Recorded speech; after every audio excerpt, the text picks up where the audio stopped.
Imagine a tapestry, woven not of threads, but of lives. Strands of resistance and strands of care. Strands of survival and strands of joy that refuse to fade. Each carries its own strength, but together they form something unbreakable. Collective action is what binds this fabric, one strand reinforcing the next. For more than 45 years, Right Livelihood has walked alongside courageous changemakers. Thank you. Each laureate has followed their distinct path. Some amidst the rubble, some amidst the destruction, driven by impunity and oppression. They reconstruct the past to bring peace to today. I work against a system that treats you better if you're rich and guilty than if you're poor and innocent. They challenge our broken present to build a better tomorrow. There is a hope and a future. Their stories intertwine, crossing borders and generations, reminding us that lasting change is never solitary. It is crafted patiently and collectively, forming a living tapestry of resilience and hope. Now, the 2025 laureates are bringing their unique contributions. They expose international financial ties that prop up a murderous junta in Myanmar. They help communities survive in Sudan. We're fighting for a world where solidarity is in the front. They demand justice from those in power so that we can have a shot at saving our planet. Climate change is an existential problem. I'm fighting for a world that is more verdant, just, and joyful. They harness technology to unite rather than divide us. Our work is to decentralize and democratize the future. To honor the laureates is to honor the countless hands, voices, and communities that strengthen them. Tonight, we celebrate not only their courage, but also the beauty of what is created when people weave their struggles and dreams together.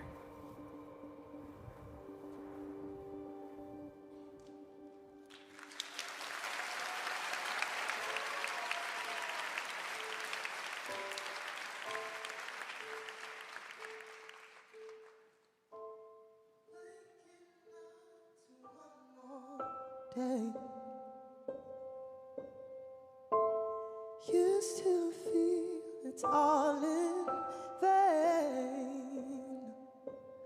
Confidence shut down, feeling like I've been left out, like my turn never came. It's a good time. We fight the same fight.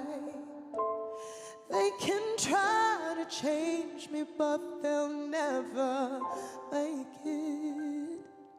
It's a good time. We fight the same fight. And they can try to put us down, try to put me down, oh. Like I'm the queen, queen of everything. Like I'm the queen, and I deserve everything. And please let me feel like the queen of everything.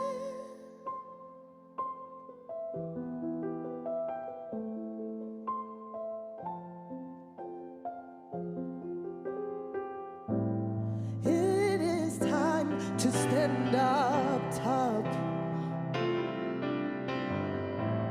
Head up high, my heart is strong. Confidence restored, feeling better than before. I should wear this crown with pride.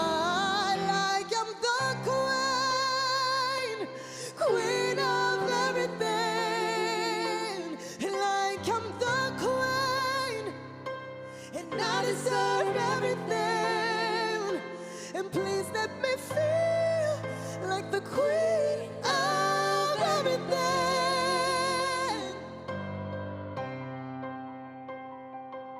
Queens of everything. We deserve everything. Queens,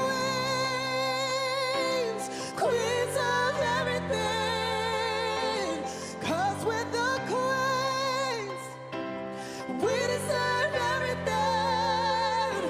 And please always feel like the queens of everything.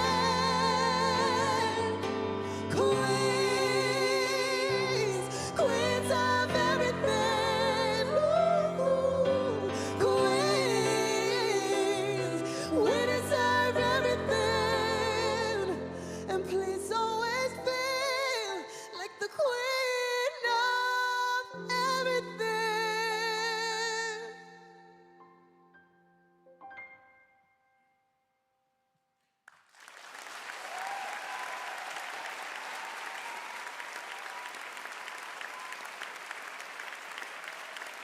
Thank you so much for that, Janice. What a way to open the award ceremony tonight. Good evening and welcome to the 2025 Right Livelihood Award presentation. Whether you're here with us in Stockholm or watching at home all around the world, thank you so much for joining. My name is Nazanin Moshiri. I'm going to be your host tonight. As a journalist, I've spent years covering from the front line stories about conflict and climate disasters, moments where everything really feels broken. The news cycle quickly moves on, but not for people left behind, for those surviving, rebuilding, mourning. That can linger for years. That's why the stories we honor tonight just really resonate so deeply. The 2025 Right Livelihood Laureates come from places where the stakes could not be any higher.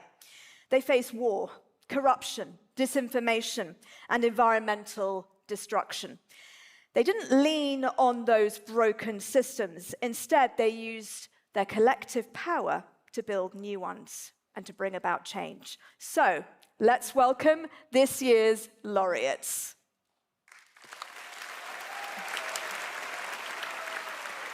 From Sudan, we have a member of Emergency Response Rooms with us. Let's give it up for them.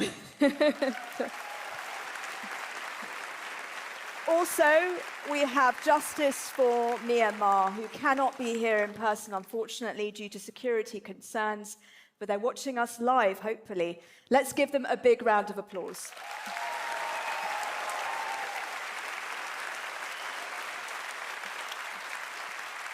I'm so glad to welcome members of Pacific Island students fighting climate change from the Solomon Islands. You've come a long way. And Julian Agan from Guam as well. Thank you so much. A big applause for them. And from Taiwan, we have Audrey Tang.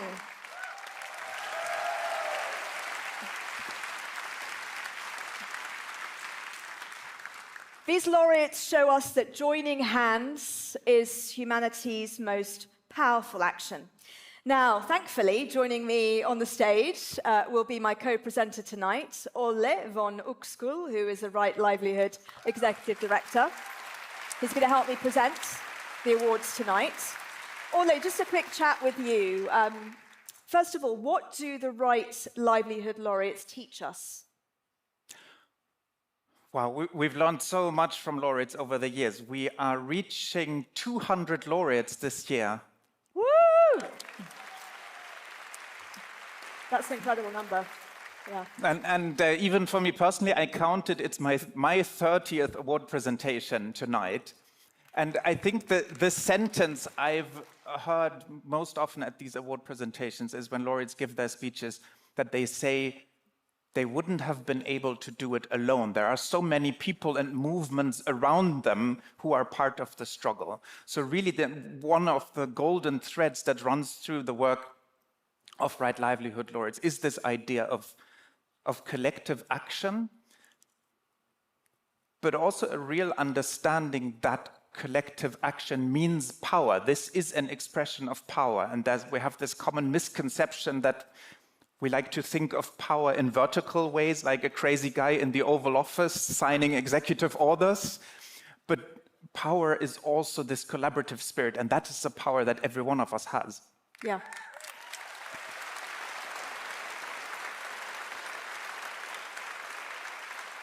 So look, 2025 has been a really tough year. As I mentioned, we just had COP30, and I came back from Belém in Brazil, and I was really disappointed with the outcome. Understandably. Obviously, that's just one challenge, and some would say it is the biggest challenge. But what other challenges, including climate, do you see in the world today, and how are people responding? I mean, there's so many challenges, as you say, and Yeah, we sometimes think of it as a poly crisis. But I'm reminded also of something that one of our laureates, Raul Montenegro, once said at his acceptance speech. He said, the biggest tragedy of our time is not the roar of dictatorship, but the silence of the good people. And we often ask ourselves, where does the silence come from? Is it convenience? Is it fear? Is it out of fatigue, also under the impression of so many crises? But we believe that the most important thing that is holding people back from taking action themselves is not seeing how they can make a contribution, how their actions matter. And that is the real superpower for people to realize that their actions matter. That is the real hope, I think, that we have as we're clearly going in for deeper crises in the future. I mean, interesting that you talked about silence there. Obviously, Justice for Myanmar can't be here, but in a way, they are able to get their message out despite that. How does Right Livelihood speak to these kind of situations? That's just one example, I guess. I mean, our fundamental belief is really that people are essentially good. And so we are only here to accelerate things that are already taking root anyway. And we believe that if we can make this arc of personal agency and collective agency visible, then it is a natural reaction for people to step up in the time of crisis. And that's really the power of the collective.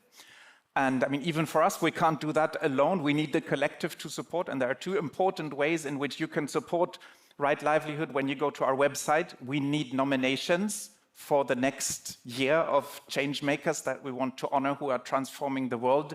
And we also need support in terms of donations. So more information on our website when you want to support. Can anyone nominate? We accept nominations from everyone around the world. Yeah. And we do receive them from all around the world. Brilliant. The nomination for Julian Agon, for instance, came from someone else in Guam. So people in Guam heard about us and sent us this amazing nomination, thanks to them. That's incredible. Thank you so much, Ale. Don't go too far. You're going to be presenting the awards. And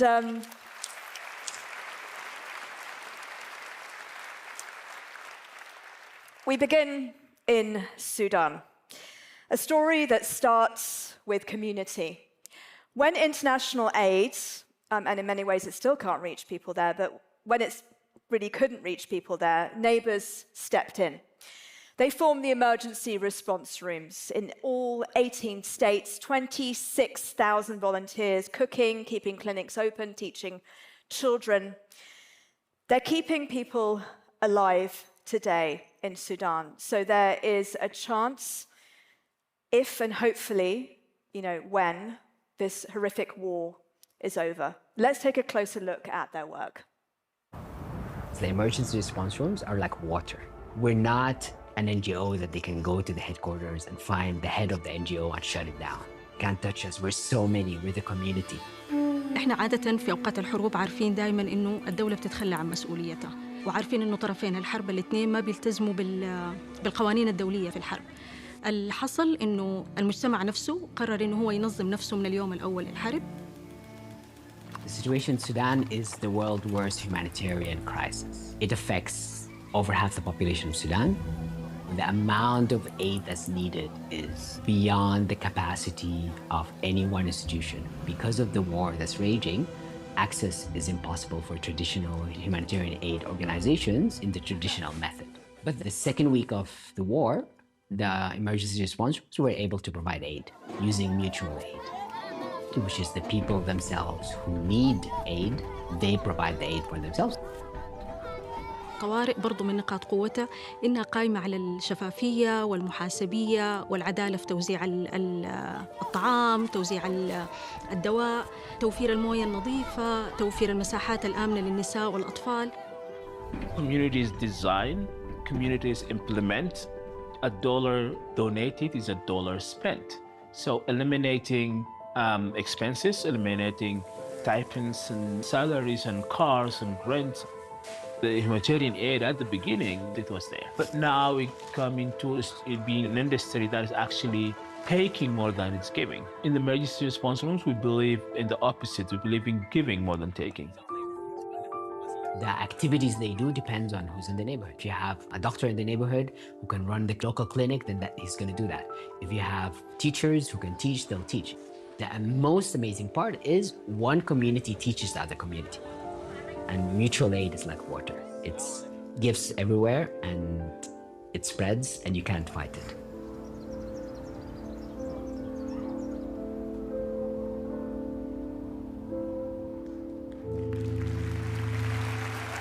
Please welcome Al Sanossi Adam, who's representing Emergency Response Rooms from Sudan.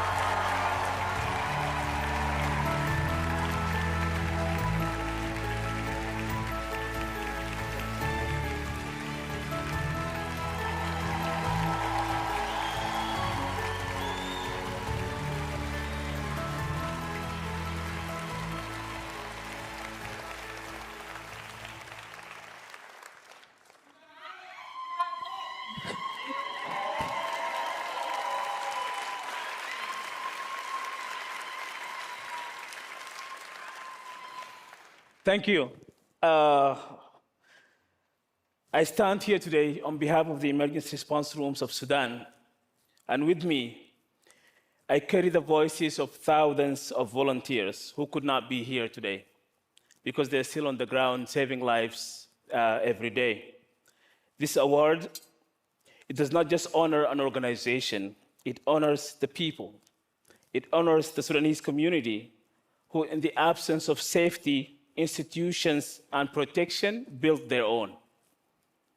It honors young men and women who turned homes into clinics, neighborhoods into lifeline, and grief into responsibility to one another.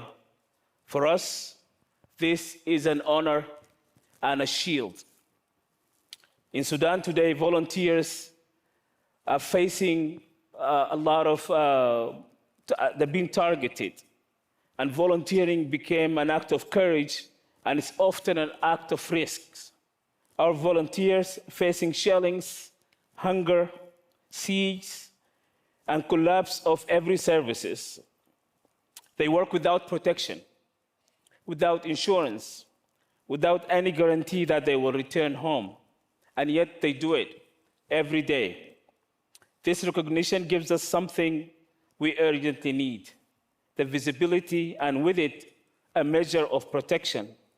It amplifies our effort to safeguard civilian volunteers and reinforce our messages to the international community that the grassroots responders are not a temporary substitute, but an indispensable partners who deserve direct and flexible and trusted support. The Right Livelihood Award is often called the alternative Nobel, but for us, it's something deeper. It's a proof that the world sees Sudan, that the quiet courage of our volunteers carrying water across front line, delivering medicine by bicycles, evacuating families under fire is now invincible. We dedicate this award to every Sudanese and to every emergency room across Sudan, to those working under bombardments in Darfur, to those working in siege in Kordofan, to those in Blue Nile and in Sinnar, in Kassala and in Khartoum, in the River Niles, Al Jazeera and the northern state, to our colleagues in Gadaref and in White Nile State and in the Red Sea, to the women emergency response rooms who are keeping displaced families alive and providing support to victims and survivors, this is your award.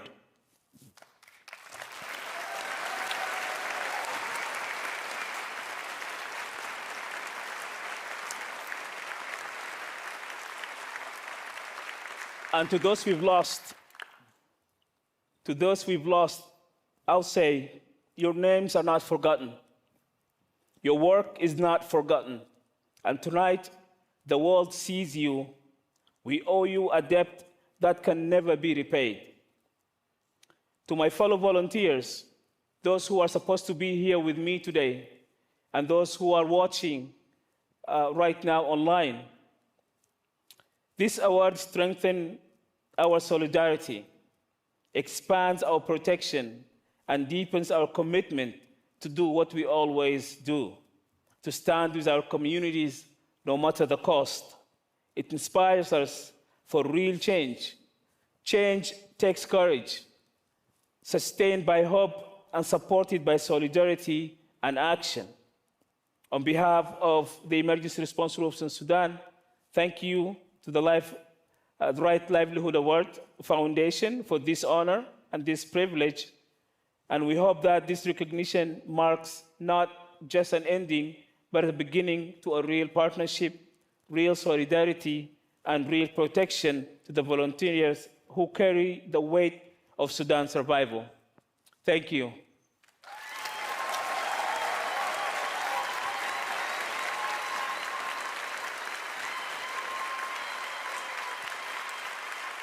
Let's stay here.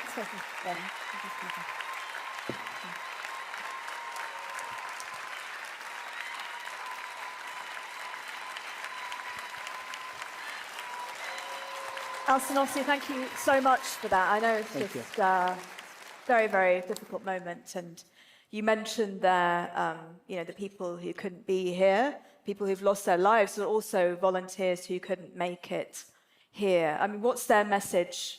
What would they say if they were here tonight? I'm sure they are going to appreciate the solidarity and the support from here. This work that we've been doing, it's not a work of one person. It's a collective effort of 26,000 volunteers that are working day in and day out, and they're working as we speak right now. And I'm sure, they're all happy and they're all watching together right now online this recognition. And I think it means a lot to us. And as I said, it's always an honor, but it's also a shield that helps us gain more visibility, more recognition, where we could be able to actually provide more services to our community. Bringing people together, creating that social cohesion, bringing Sudan together, so at least it gives us a fighting chance when this war ends, that there is a base that we can rebuild Sudan from. I mean, Alcinosi, we are hearing horrific reports coming out of Sudan. Not to say the war hasn't been horrific in itself, but what's happening in al-Fasher, in Darfur, is absolutely horrendous. Can you tell us a little bit about the situation at the moment? Al-Fasher has fallen, and number of civilians were killed in that attack on Al-Fasher. Mass exodus from Al-Fasher towards White Nile State, towards Dabba, towards Tawila. The situation now, or most of the response of the emergency response rooms and other humanitarians are directed to Tawila, because there's a lot of families that made it there, and there was no camps that are ready to receive people. There are food shortages in there.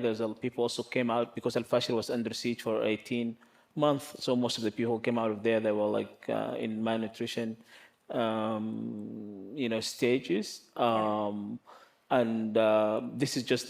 This is just one side of the war in Sudan. Now we see the Kordofans are under attack. We've seen people exiting The drone attacks, etc. The drone attacks, yeah. So the Kordofan is going to be the new Darfur and the new Fasher. Yeah, and so many people knew what was going to happen in Al-Fasher. It was predicted, but nobody did anything about it. So let's go back to emergency response rooms. And the fact is that you stem from a long-standing Sudanese tradition of solidarity, Nafir. For those hearing the word for the first time, can you tell us what it means and how you've built it up? Nafir, the concept, I think it's in Sudan, but I'm sure it's not a foreign concept to many cultures. It's that concept of that you answer when you're called upon. You come together in the community to help one another and to support one another. We see it in Tuti when the flood happens, how everybody will come together from the island to stop the flooding. We see it in Kordofans where,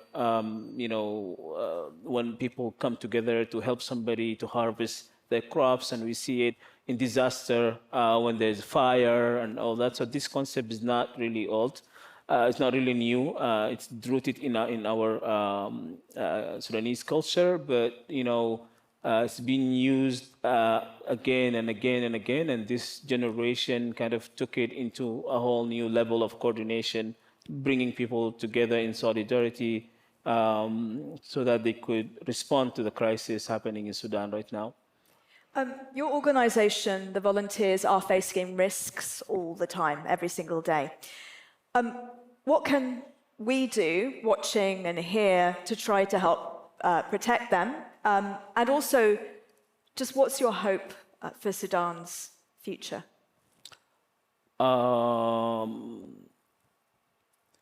We're hoping all that this war ends and that people will go back to their farms and go back to their houses and rebuild the country. The targeting on volunteers, it's always across Sudan. It's happening since this war started. We've lost 146 volunteers from the beginning until today, and these are actually the numbers that we have in the sheets. I'm sure there's more and more people who still did not put in there, but I think the international community, and I think everybody kind of need to look into this and see and ask themselves the question: what more can they do for Sudan? We need the war to stop. We need stability. We need people to go back. We have over 30 million internally displaced right now. We have over 12 million externally displaced in neighboring countries. And this is a country that had so much potential and so many beautiful things, and now we just kind of want it to stop, and then we start to go back to our country and try to rebuild it and get a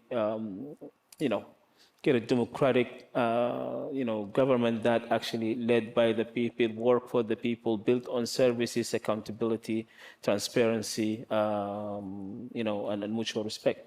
Al-Sanusi Adam, thank you so much, and amazing that you were able to make it here to Stockholm to receive this award in person. Thank you again. A big round of applause. Thank you.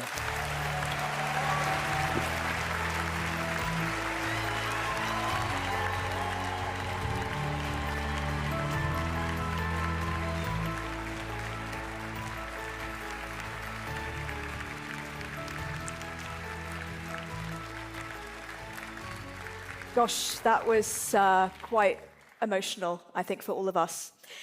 Now, around the world, women laureates are at the forefront of change. Many lead their work in the toughest of environments, often without the support they deserve. Right Livelihood has launched the Women Laureates Hub to bring them together, to share knowledge, to strengthen the networks, and to stand side by side. Let's take a look at how this growing community is shaping a more just and equal future.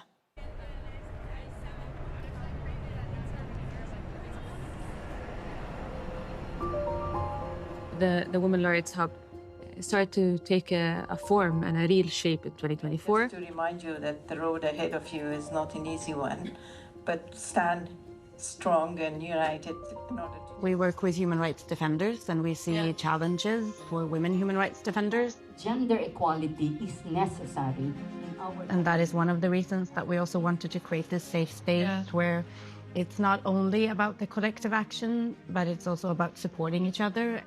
The idea came into reality when we started to talk to the laureates and we saw their commitment and that they're eager to have such a space. It's not only a Right Livelihood-led hub, it is a collectively led hub together with the women laureates that are part of it. You do need a kind of a network that makes you feel that you're not alone, and that gives you the needed strength and courage to keep going. We consider women's participation and representation an integral part of the development process. For me, the Women's Laureate Hub provides a safe space for the women laureates to come together and express ourselves in the way we want to, without any reservation or fear.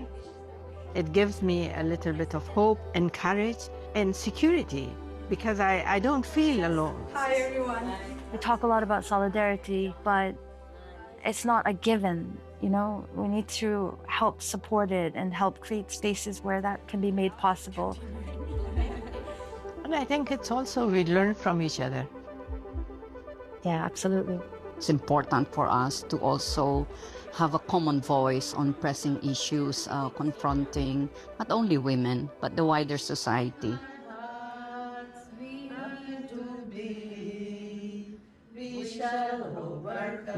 To have impact, you need action. So what I expect from this network is that from here, we go to action to create impact.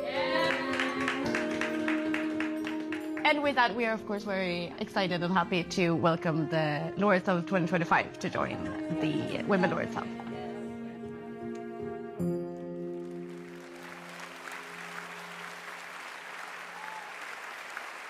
Justice for Myanmar is an anonymous collective.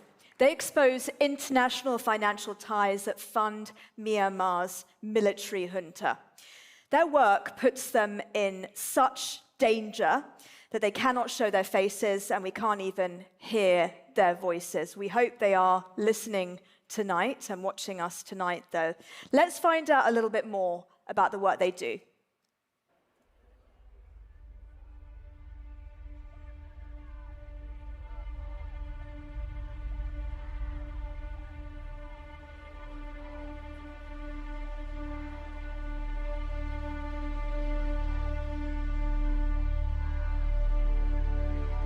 Nearly 5 years ago, the Myanmar military carried out a coup attempt to overturn the 2020 general elections, which gave a landslide victory to the National League for Democracy Party.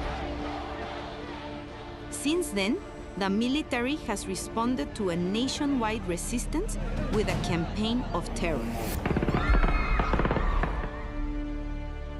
Mass killings, arbitrary arrests, airstrikes and shelling, rape and sexual violence, torture, and the systematic burning of villages. We, Justice for Myanmar, are a covert group using forensic research, data visualization, and follow-the-money methods to expose the Myanmar military cartel, so as to dismantle the business networks fueling brutality, corruption, and mass-scale suffering in Myanmar. The military cements its power not only with guns, but with money. Billions through banks, oil fields, and foreign corporations. Our work directly undermines this architecture. We don't just document it, we erode it. We trigger sanctions, divestments, and accountability. Our investigations have revealed aviation fuel shipments, arms deals, telecom surveillance, and offshore banking. Each revelation cuts through global complicity, contributing to real consequences. Adani's exit from Myanmar, sanctions on Myanmar tycoons, Airbus's divestment from a Chinese partner, pension fund actions that have shaken junta-linked businesses. We envision a Myanmar free from tyranny, where today's fight for federal democracy, justice, and peace becomes tomorrow's reality.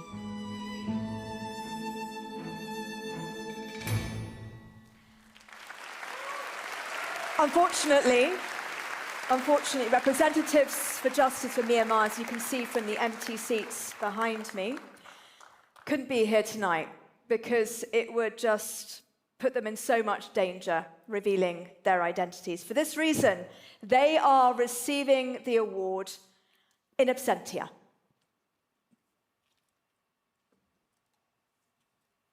A big round of applause. But they have asked us to make sure that fellow Right Livelihood Laureate and climate justice activist Greta Thunberg is here to read Justice for Myanmar's acceptance speech.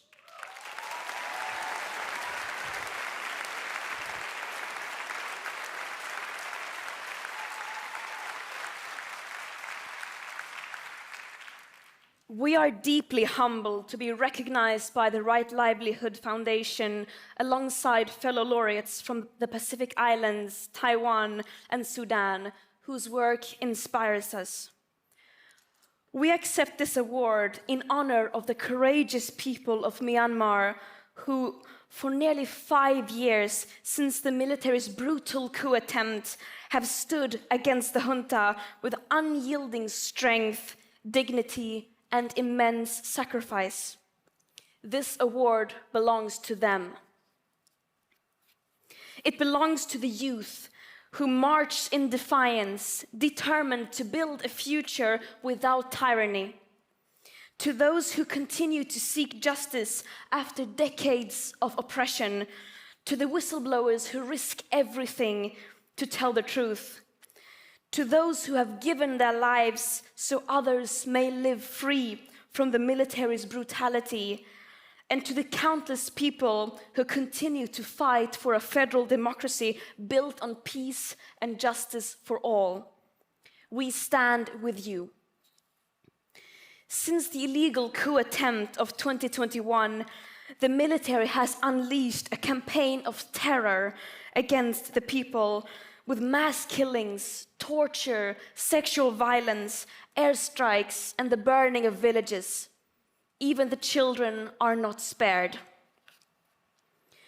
These crimes are being committed by the same perpetrators of genocide against the Rohingya with total impunity.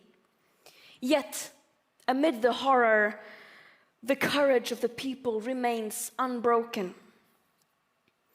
Our movement is not only against the generals who commit these crimes, but also against the governments, corporations, and banks that continue to fund and enable the junta's violence and the oppression of oppressed people all over the world, from Palestine to Ukraine, from East Turkestan to Sudan, who we stand in solidarity with. The Right Livelihood Award reaffirms that Myanmar's struggle is part of a global fight for justice and human dignity. To dismantle the military cartel, we need solidarity and action. And this December, the military junta will be holding a sham election.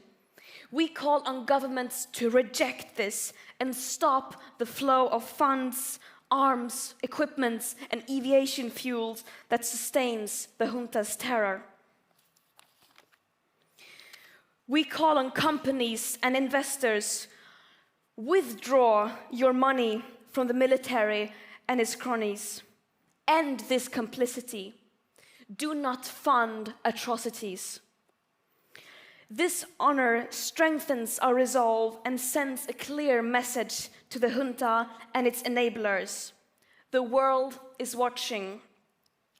The Myanmar people's revolution will prevail. Thank you.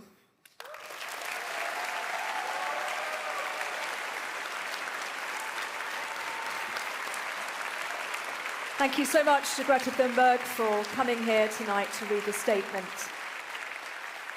We're going to stay with Myanmar, and we're very lucky to have Montse Ferrer, who's from Amnesty International. She's a Deputy Regional Director of Research for East and Southeast Asia and the Pacific, a very large area.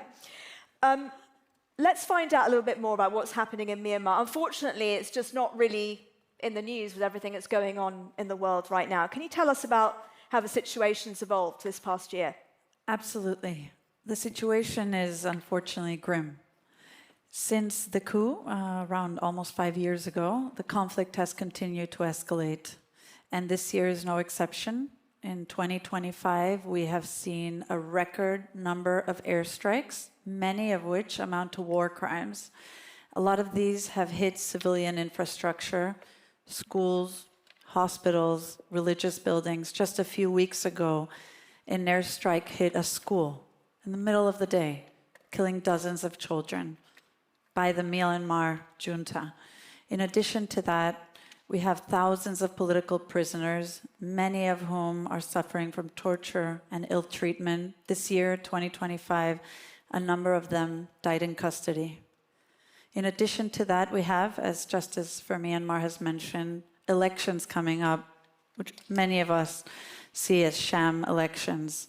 But in the build-up, anyone who's speaking publicly against these elections is facing harsh, brutal sanctions in country.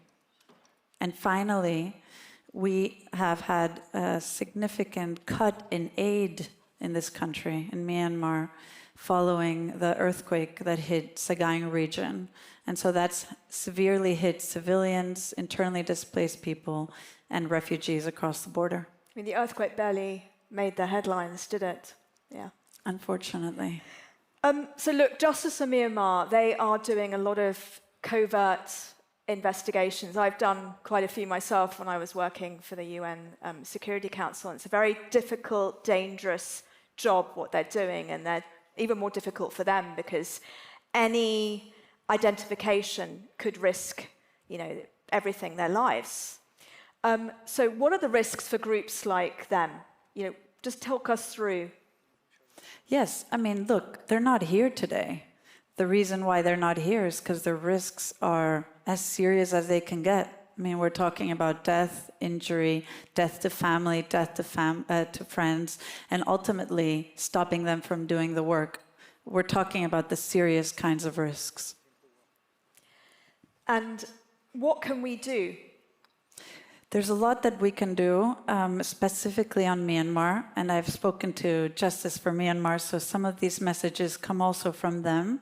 First, especially for audiences in Sweden, inform yourself.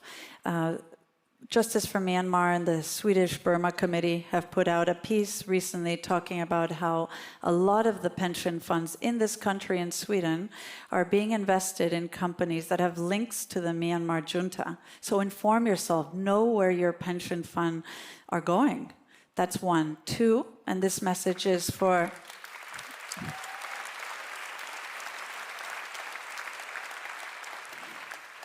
And this message is for also Swedish people, but people around the world. Call on your governments to stop cutting aid.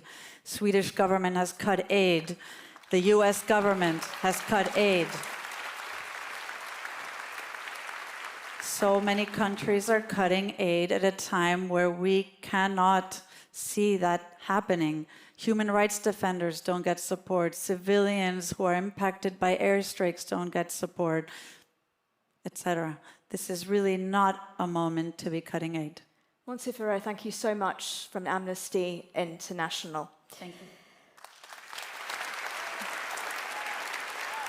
So, don't go anywhere, because right now we are going to have an amazing performance from Loney Deer, the musical project of Swedish artist Emil Svanningen.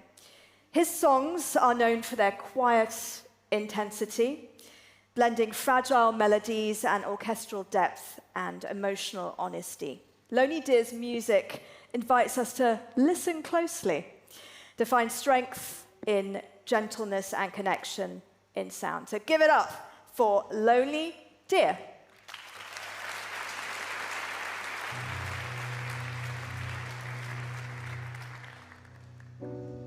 This is the current state of matters. Illusions were slashed years through visions.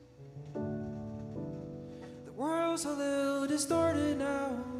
Should your mouth play a part, have a bag.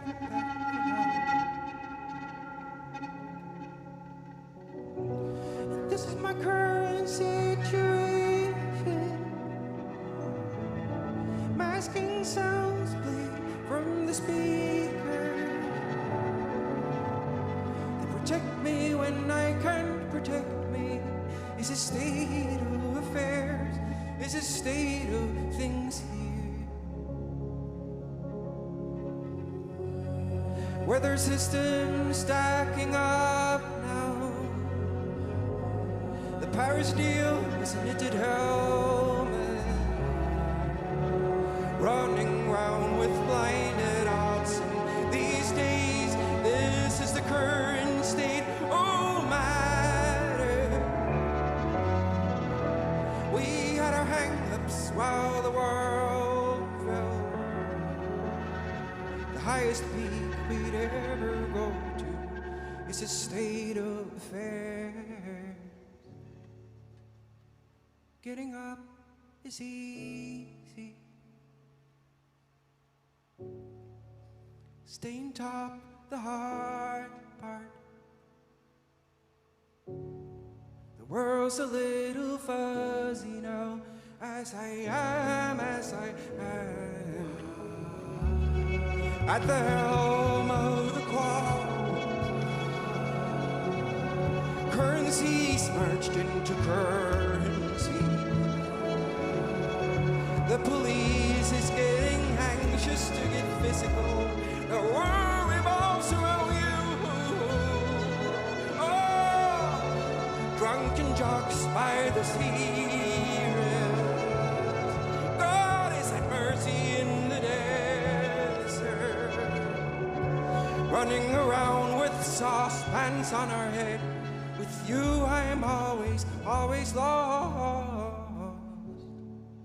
Slam the door on the mistakes. Making friends is easy. Lost myself in guilt and affection. This is life as it all.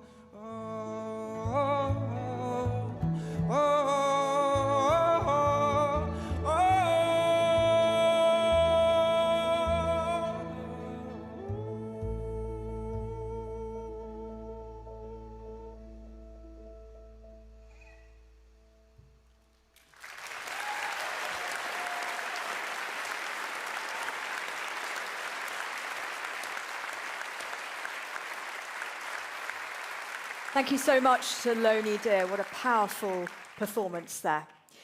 Now comes a story about the most significant legal victory in the history of the climate movement. From classrooms across the Pacific Islands, where we already see the devastating impacts of climate change, students and their legal partners sparked a global movement. They managed, as they say, to bring the world's biggest problem before the world's most important and highest court, the International Court of Justice, of course. Let's hear it in their own words. Climate change is not an abstract concept. For us, it is an existential problem. We grew up seeing water level rising, fisheries diminishing, and coral bleaching. We saw these impacts, but we were powerless to stop it, because we were not causing it. We didn't start the fire, but we are putting it out. ICJ Advisory Opinion Campaign was born out of the need to see justice for our communities, and we have worked to ensure that the link between community and the campaign is always there. The story began in 2019. The more we learn about the climate change regime, the more we realize that they were not walking at a pace that is reflective of the reality on the ground. And so we realized that we need to take this journey towards the International Court of Justice to seek an advisory opinion on climate change and human rights. The Pacific Island students fighting climate change rallied the world behind the call to bring the world's biggest problem, i.e. climate change, to the world's highest court. My name is Julian Uggan. I'm the founder of Blue Ocean Law, a law firm based in Guam that works across the many islands of Oceania at the intersection of indigenous rights and environmental justice. I founded Blue Ocean Law because it was abundantly clear to me that there needed to be a law firm that was built and designed and conceived by indigenous peoples, for indigenous peoples, in particular for the peoples of the Pacific, a region that's really underserved when it comes to human rights law and environmental law. Climate injustice stems from many injustices that have taken place in the Pacific historically. The nuclear testing, colonization, it's still visible today through geopolitics and international relations and perspectives towards the Pacific. They see this great ocean of space and tiny islands as places that is devoid of the human spirit, the human soul, and human experiences. When the International Court of Justice advisory opinion was given, I was very emotional, mostly because a lot of people have given so much for this work.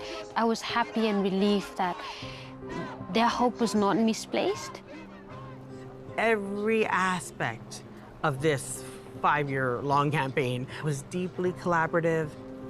All the most climate vulnerable peoples, communities, and countries sort of rising up together and pursuing this with just like unmatched moral clarity. It is so decided. We understood that this campaign is not a sprint, but a marathon. People are dying all across the world. It was never about one individual, about one organization. We're just a symbol of everyone else that's been behind us. The World Court opened the windows in the collective room that we're all in, and they let in fresh air and they let in the light.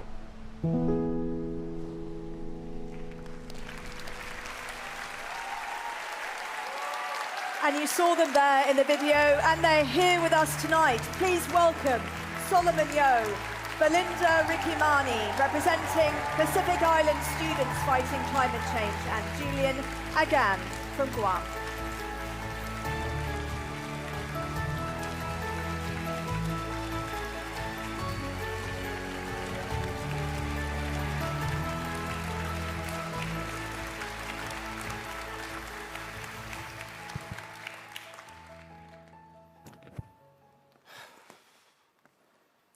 If there's one thing you need to know about the Pacific, it's that we love to tell stories. This is one of our many, many stories. 42 years ago, when humanity lived under the looming shadow of nuclear annihilation, the United Nations General Assembly convened for the 38th time in New York.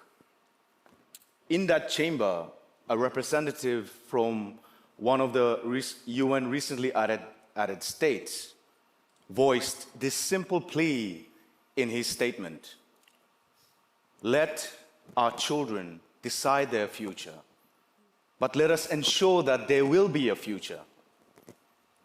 That representative is no other than Father Walter Hayde Linney, the first Prime Minister of the Republic of Vanuatu.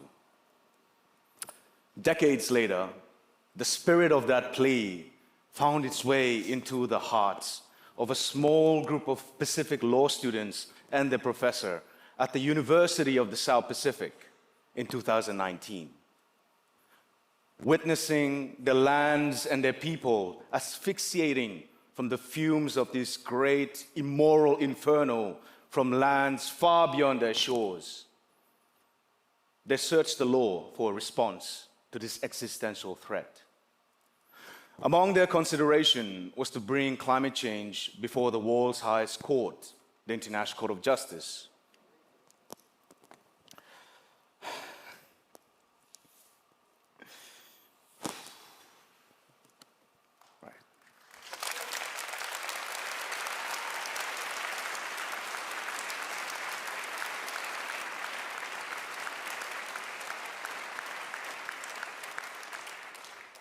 In hindsight, given the enormity of the task, but the consequences of inaction, they taught, why not?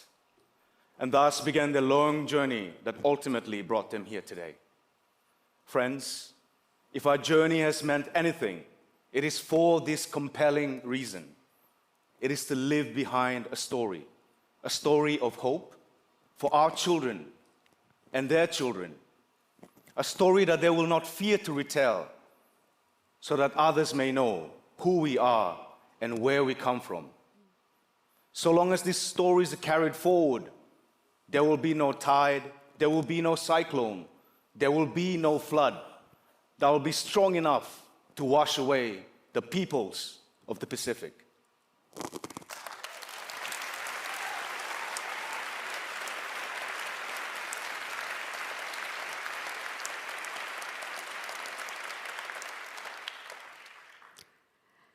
Throughout our journey, we come to understand that the efforts of one person can only go so far.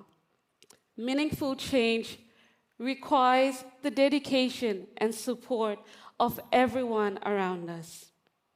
In recognition of this, we offer our heartfelt gratitude to all who made this harvest possible.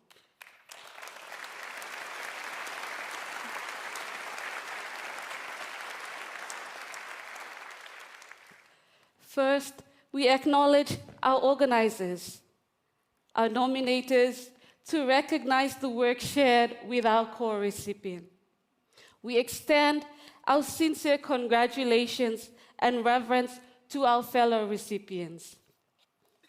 We also offer our eternal gratitude to the Namwa Araha, Araihan Mane, and Taka Taka Eco Village Conservation Foundation, who, through Hikua, entrusted us with the enlightenment of one of the Pacific's ancient and enduring civilizations, empowering us to join the collective effort in emphasizing to the International Court of Justice of the sacred obligations of states to uphold the principle of intergenerational equity.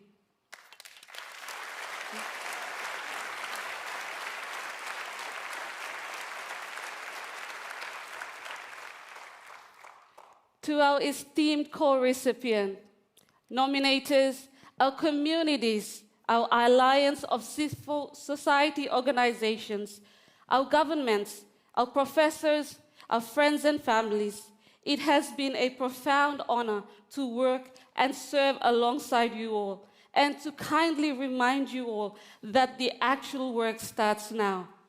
Finally, we dedicate this award to 5 remarkable wayfounders: Motari Lavoa, Hilda Lini of Vanuatu, Lee John Eknilang of the Marshall Islands, Kate Dews and Pauline Tangiora of Aotearoa, and Christopher Gregory Weeramantry of Sri Lanka, whose courage leads our path and shone brightest in the darkest days of our journey. Thank you, and big falata getumas.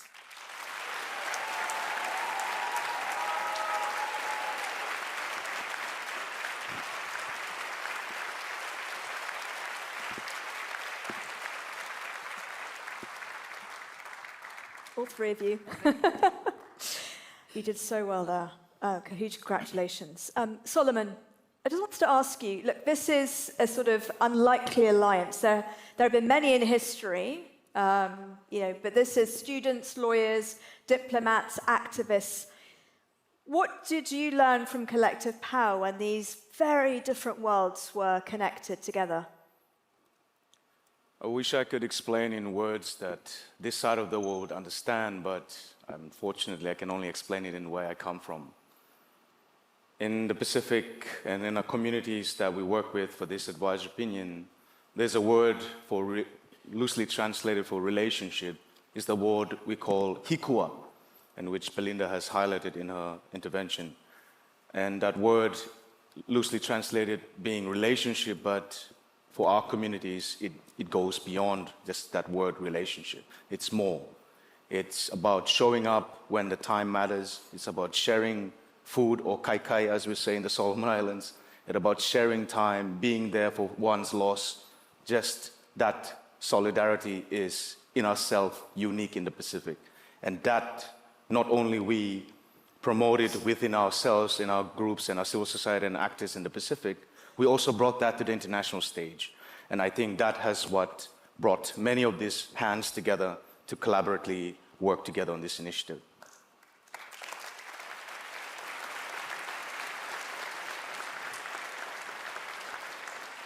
Julian, we're going to hear a statement from you in a minute.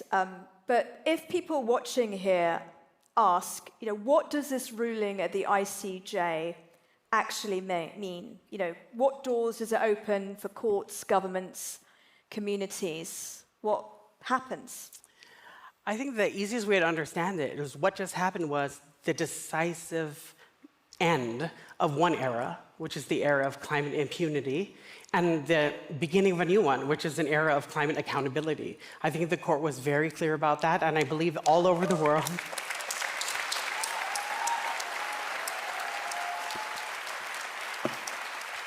Yeah.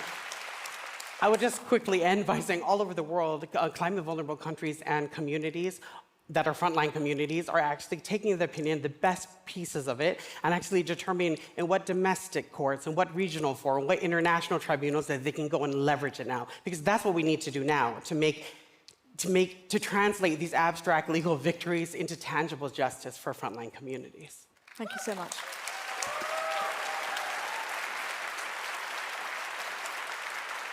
And Belinda, we were in Belém in Brazil together, and there's a lot of talk about climate justice. There are a lot of, indigenous communities there.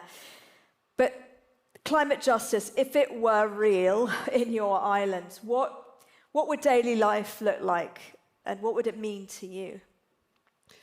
Yeah, there's so many things that I can think of, but for me, I would envision my people, my community, to live without fear of sea level rise, and our children get to play in our seashores and enjoy it without worrying about the sea is rising and it's coming within their communities. And I think for the world, I would like to see a proof of justice where it strengthens safety, dignity, and a safe future for everyone. Thank you so much. Julian, please. The great writer Toni Morrison once said, in response to a question about surviving the brutality of this world, that sometimes you don't survive whole, you just survive in part, but that the grandeur of life is that attempt. It is not about any solution, she said, but about being as fearless as one can and behaving as beautifully as one can under completely impossible circumstances. I can't tell you how many times I thought about that these past 5 years as our team traveled throughout the many islands of Melanesia, meeting some of the most climate vulnerable communities in the world and gathering firsthand accounts of climate harm. We heard from the people of Vunidogoloa, Fiji, who left behind the graves of their ancestors when rising seas and saltwater intrusion made life along the coast impossible. They say moving was like dying. We heard from the people of Yakel, a custom village on Tanna, Vanuatu, for whom yam is not only the most important of the root crops, but also an indispensable part of all of their sacred ceremonies. They say they have not had a single successful yam harvest in 4 years. We heard from the people of Veribari, a village in Papua New Guinea's Kakori River Delta, who are now in the midst of their 5th and final climate-induced relocation. Final, they say, because there is simply no more inland left to go. What these indigenous communities offered us was more than testimony. They offered us a way of seeing. They described not only their obvious losses of crops and coastlines, of food and fresh water, but also the rapid unraveling of rights essential to human dignity, the rights to life, health, culture, self-determination. Listening to them required translating their stories into legal language, yes, but more importantly, it required recognizing that even as they spoke about the environment, they never once used the flat language of environmental stewardship. Theirs was a language of respect, reciprocity, relations, a language of radical love and radical anti-commodification. In short, a living language. And even in the thick of their grief, they welcomed us, shared their sacred foods with us, opened their private worlds to us. They did all of this with a generosity of spirit that is difficult to describe. The word that comes closest is sublime. Moreover, the contribution their testimonies made to the outcome of the now historic ICJ Climate Change Advisory Opinion cannot be overstated. Let us talk about one aspect of that outcome now.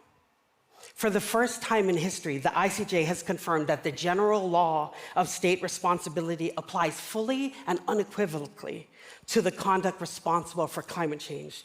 The court made clear that when states breach their primary obligations to reduce emissions, to prevent transboundary harm, to act in accordance with the best available science, the full panoply of secondary rules is triggered. States that fail to exercise the required diligence now incur international responsibility, including the duty to stop their wrongful conduct, to offer assurances of non-repetition, and crucially, to make full reparation for the injury their actions have caused. By rooting climate obligations in this long-standing legal framework, the court has opened a real and workable pathway toward reparations. The court, in short, transformed what for decades was a plea from the climate vulnerable into a matter of legal consequence, a recognition not only of the law they are owed, but of the dignity they deserve. The world owes these frontline communities a great debt. I would like to end my remarks tonight by thanking the person to whom I owe my greatest debt, my partner, Ronald Regis Gogo, who is here with me tonight. Without his work,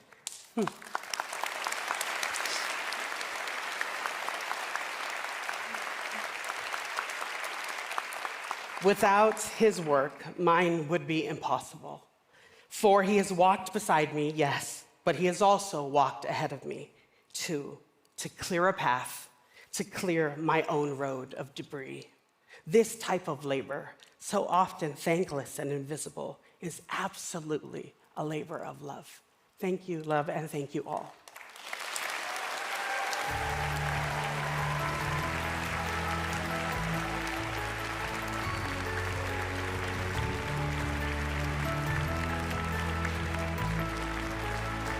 Thank you to Julian, Solomon, and Belinda. Please take a seat, thank you. Okay, so if you're watching at home, don't put the kettle on just yet. We have some good stuff coming up, including our final laureate. 2025 is the International Year of Cooperatives. There are actually two cooperatives who are among the Right Livelihood Laureates, brilliant ones, embodying the spirit of shared ownership and shared strength. Seco Sosola in Venezuela and Sekatsu Club in Japan. This May, Right Livelihood brought them all together in Zurich, in Switzerland, for the first time to learn from one another and imagine new ways for communities to thrive. Let's find out about these two extraordinary organizations. Around the world, people are rewriting how we live, work, and care for each other. Seco Sosola and Sekatsu Club, while born worlds apart, are united by one idea. Communities can build the systems they need.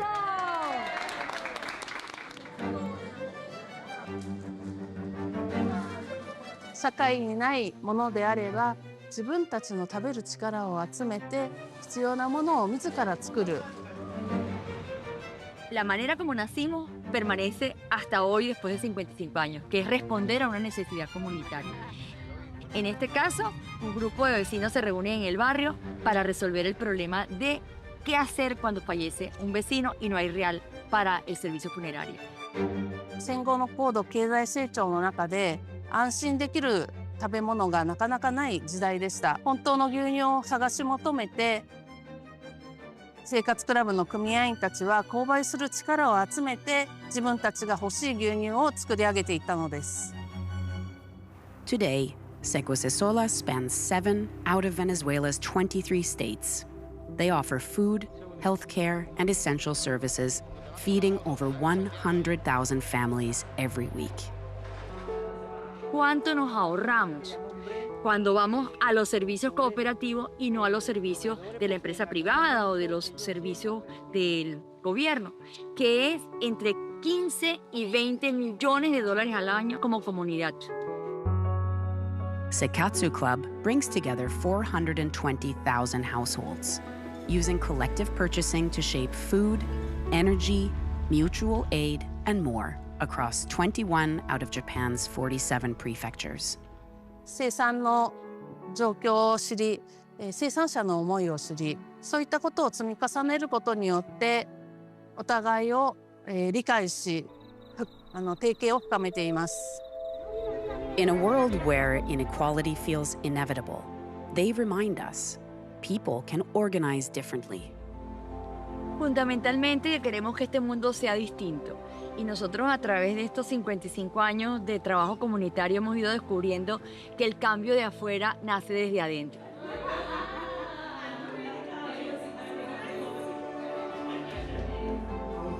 海水の塩分濃度は 3% と言われています。でも海水はかなりしょっぱいです。3% の人々の力が共同して集まれば大きな変化をもたらすことができる。Their work shows what's possible when we reshape power together.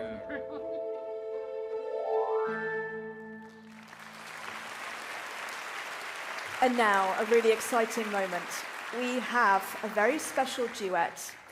Lonely Deer and Janice are back behind me. They're about to sing. But just let me tell me a little bit about Janice. She is the artist you heard right at the beginning of the event. She is one of Sweden's, or has one of Sweden's most powerful and soulful voices, blending R&B, gospel, pop with emotional honesty. Janice is really known here in Sweden for her performances that are both intimate and commanding. Hers is a music that carries both strength and vulnerability. And they're going to perform Smile, a song written by Charlie Chaplin, I think more than 100 years ago. I think you'll know it. Over to you.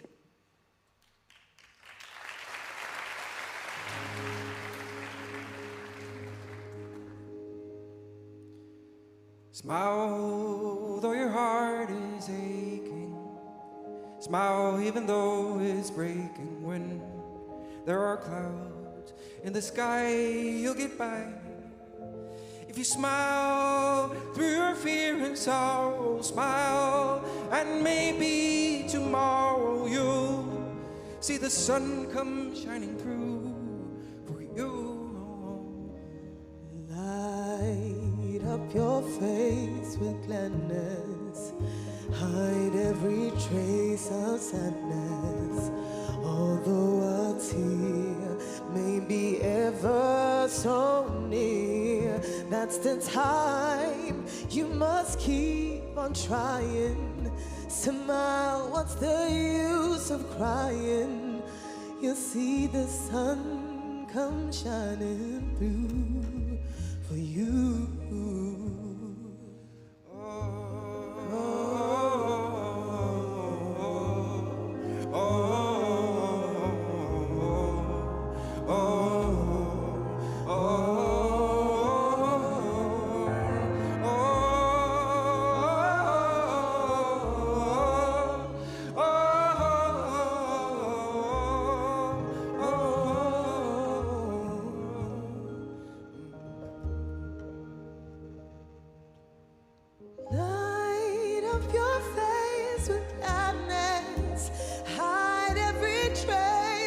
sadness, although a tear may be ever so near. That's the time you must keep on trying to smile. What's the use of crying? You'll see the sun come shining. You'll see the sun come shining. You'll see the sun come shining through for you.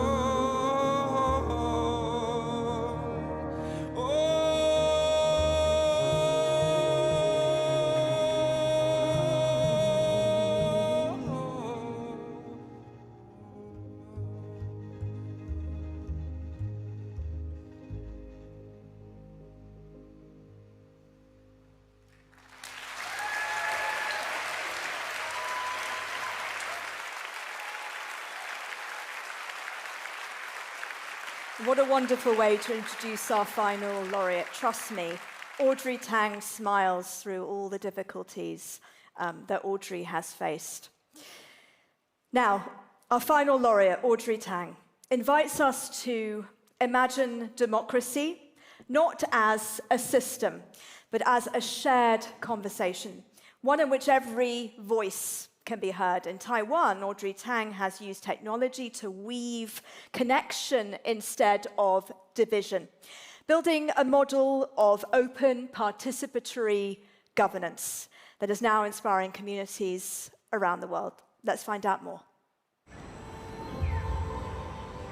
We are in a decade where people who are actually not that polarized because of social media, they think we are more polarized than we actually are. So it's an illusion of polarization. All the democracies are facing kind of existential threats from polarization, from growing populism, from teenage people feeling they're disenchanted with politics, but also with media. I'm Audrey Tang, Taiwan's Cyber Ambassador and First Digital Minister. In 2014, in Taiwan, the government was having 9% of approval rate. We occupied our parliament for 3 weeks peacefully, and I helped to turn that protest into a demonstration, a demo for a better system. And in 2016, I got promoted into a full cabinet minister in charge of social innovation, youth engagement, and open government. So already by 2020, the approval rate was as high as 71%. Taiwan became the first in Asia when it comes to internet freedom. We remain the most free and also the least polarized. We, the people, are the true superintelligence. And the ideas we have come up with in Taiwan, the idea of bridge-making systems, the ideas of collaborating to strengthen our civic care through digital democracy, is now getting a lot more resonance around the world, from here in Oxford to California to Japan to the EU. We don't need a super AI to solve our problems. All we need is better ways to listen to each other across differences, to turn the conflict into the fuel of co-creation. The future is already here.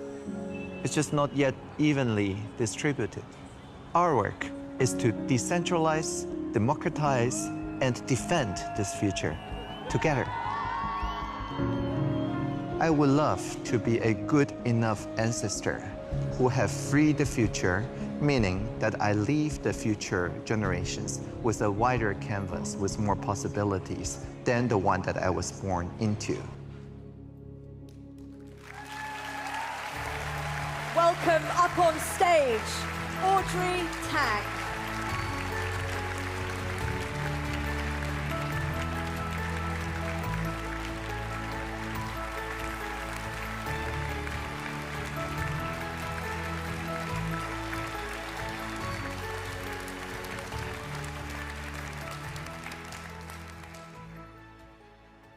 "4 million years, plate against plate.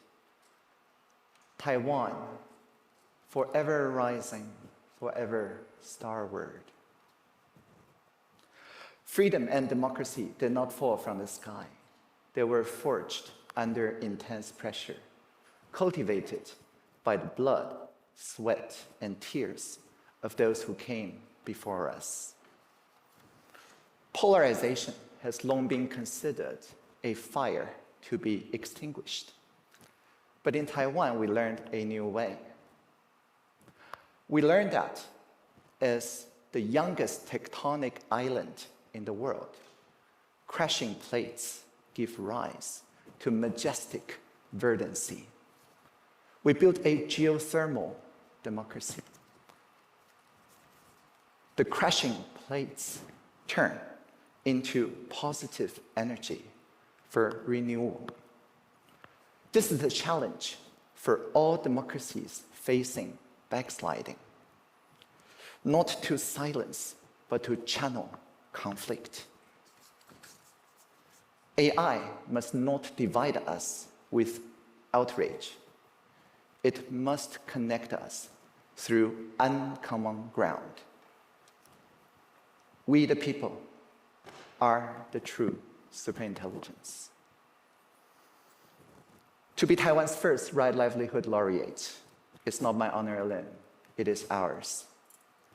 To everyone who etched their mark on digital freedom, to everyone waging peace across the world, thank you.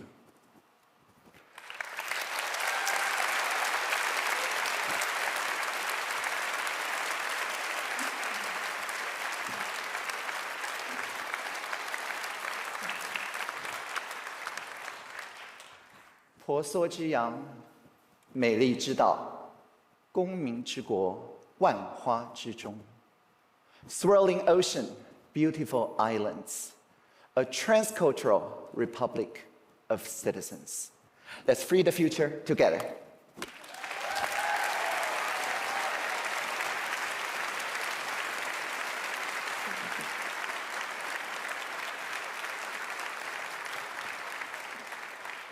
Audrey, that was amazing.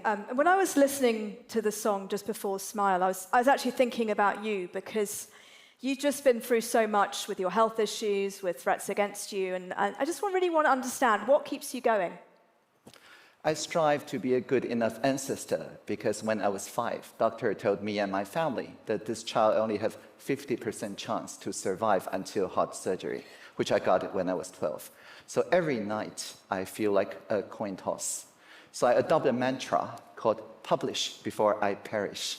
I document everything I learned, cassette tapes, floppy disk, and the internet, and to make sure that the people in the Creative Commons, in the open data, open source, open access movements can continue my work if I don't wake up the next day. Wow, that's just incredible.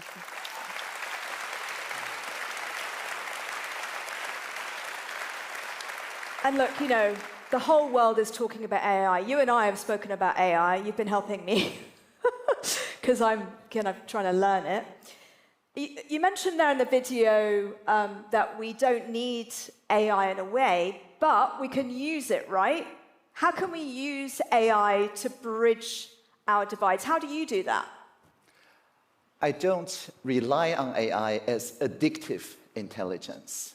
To put a human in the loop of AI addictively is like putting a hamster in a wheel. The hamster is feeling great, doom scrolling, but there is no steering. The wheel isn't going anywhere. But in Taiwan, we use AI as assistive intelligence. We have alignment assemblies where we send 200,000 text messages to random number around Taiwan, asking people what should we do together about online deepfakes, about the AI red lines. They gave us ideas, and 447 people randomly selected, statistically the same as the Taiwan demographics, come up with the rule together. The know your customer rules, digital signature, liability, throttling the social media platform that do not agree on the liability rules, and then we put them into work. Just 2 months after the alignment assembly, we put into the law, the Anti-Fraud Law, Digital Signature Act, and throughout this year, there's just no deepfake scan anymore on Taiwanese social media. So we can use AI to assist our collective intelligence to draw the red lines around AI. That's just fascinating. That's brilliant. And I think a lot of countries should be listening and learning from that, because we need more regulation. Now, you argue that the current polarization of our societies is often an illusion you say, amplified by social media. What's one change we can make so people actually feel less divided online? We need to start measuring ppm, not the CO2 parts per million, which is very important, but polarization per minute.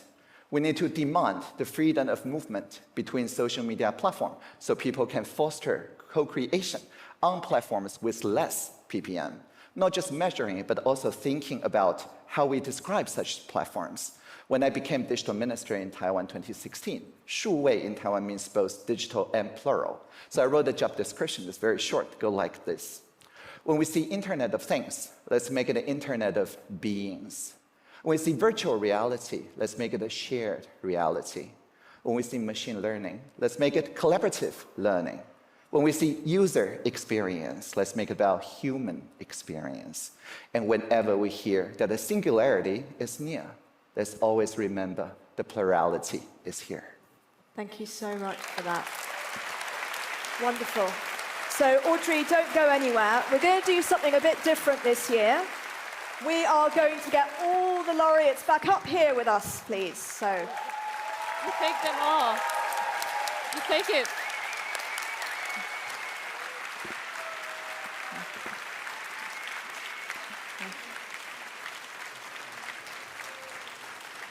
Can I just give you that? Do you want to hold it, or should we? Yeah. Okay. Thank you so much. It's not over yet. We've still got a few more questions. Thank you so much. I just want to get a quick comment from all of you. What's your sort of main takeaway from this evening? Just a very brief word. Alsanusi, start with you. Thank you. To me, I think it's just this the solidarity, the spirit that I feel here.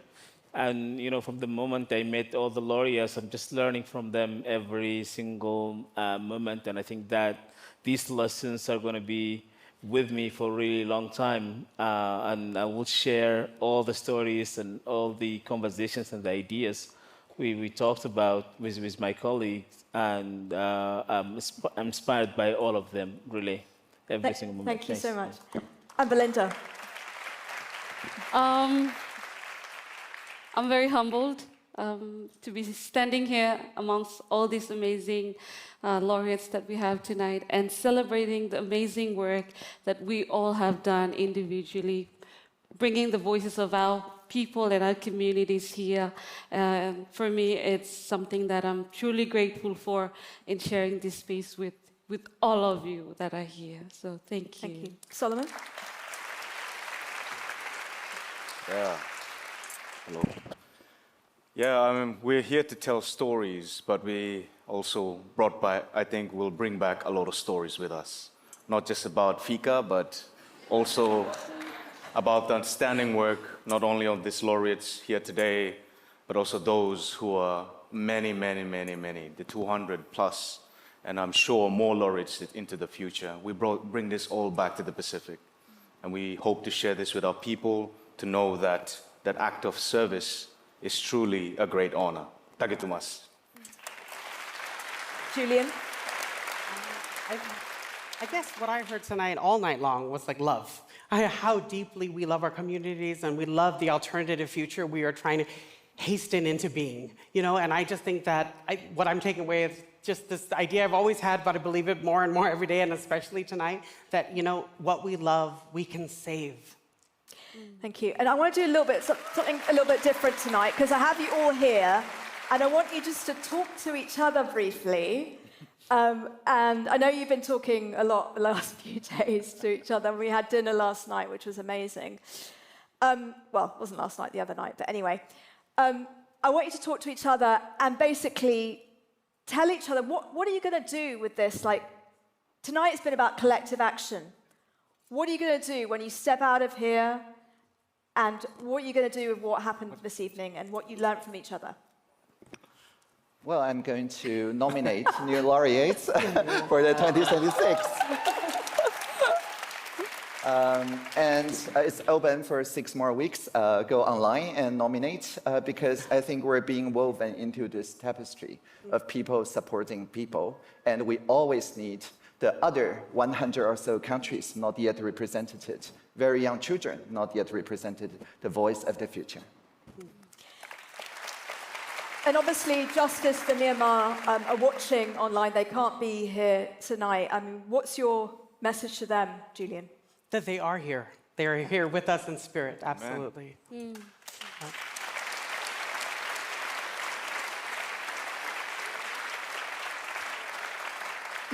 And Alcinosi, you've heard here from, obviously, the Pacific Island students. You've heard from Julian. You've heard from Audrey and also Justice of Myanmar. What are you going to take back to Sudan from all of this? First of all, the Justice for Myanmar, you have a special place in my heart, and I'm rooting for you, and with you in solidarity, and hope to meet with you one day. The journey sometimes seems a little bit difficult, and the light at the end of the tunnel seems usually really far.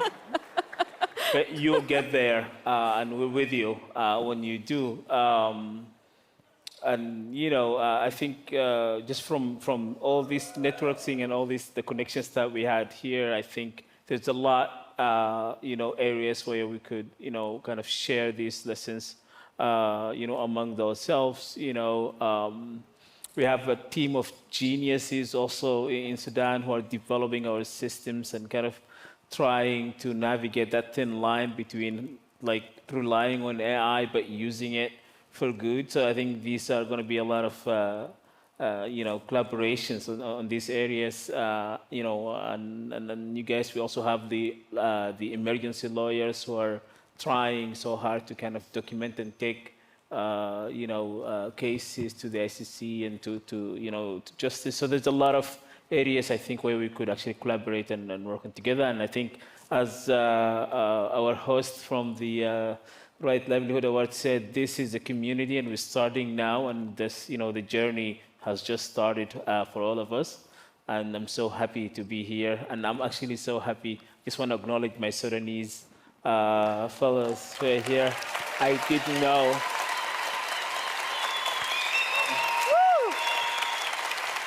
I didn't know that there is Sudanese here, but thank you.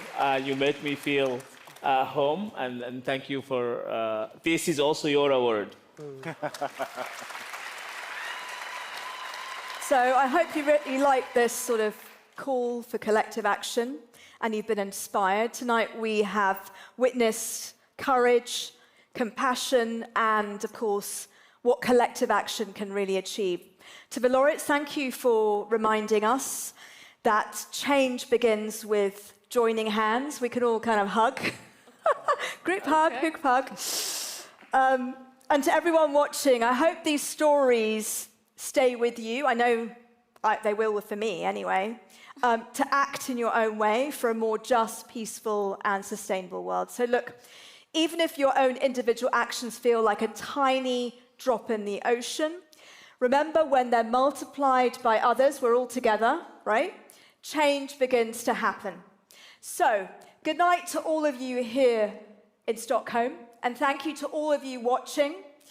Let's give a final round of applause to our wonderful laureates of 2025.